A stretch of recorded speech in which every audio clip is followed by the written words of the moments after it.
Θέλω να καλωσορίσω και στο βιολί τον Γρηγόρη τον Λάγκα, στο ακορντεόν τον Μεχάκ Χατζατουριάν. Γεια σου Μεχάκ. Από πού είσαι Μεχάκ? Από την Αρμενία. Στον κοντραμπάσο τον Γιώργο τον Βεντούρη. Βεντούρη, ωραία. Κουμπάρο σου είναι? Α, απ' την Πάρο. Απ' την Πάρο. Λοιπόν, άντε, πάμε να αφιερώσουμε το πρώτο τραγούδι στην Πάρο. Ξέχασα κανένα? Ο Θανάσης ο Μπουκουβάλας στην κιθάρα. Γεια σου Θανάση μου. Λοιπόν, ζωντανή μουσική, παραγγελιές με μεγάλη χαρά γίνονται δεκτές. Μπαμπή, ό,τι θέλετε. Πού να βρω γυναίκα να σου μοιάζει? Πότε. Λοιπόν, να το αφιερώσουμε στην Πάρο. Βεβαίως. Και ειδικά στο Γιάννη το Ραγκούση, το δήμαρχο της Πάρου, ο οποίος βγήκε με ένα υψηλότερο ποσοστό, γιατί βάφτισε το τελευταίο του παιδί την Κυριακή και δεν μπόρεσα να πάω. Χιλιόχρονο και καλόχρονο. Έτσι, να το αφιερώσουμε στη γυναίκα του. Βεβαίως. Ωραία.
Περιστέρια σου, η καρδιά ομάδι δεν θα αλλάζει. Πάρε μες στα χέρια σου, τα άσπρα περιστέρια σου, που να βρω γυναίκα να σου μοιάζει.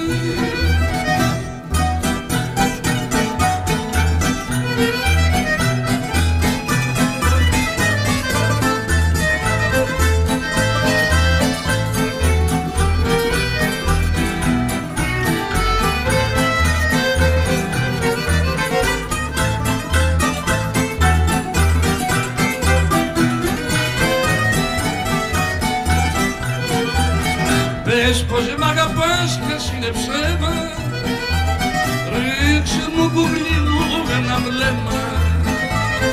Μη μ' αφήνεις μόνο μου, διάτρεψε το πόνο μου, πλούτη κι αν δεν έχω τι πειράζει. Μη μ' αφήνεις μόνο μου, διάτρεψε το πόνο μου, θέλω να βρω γυναίκα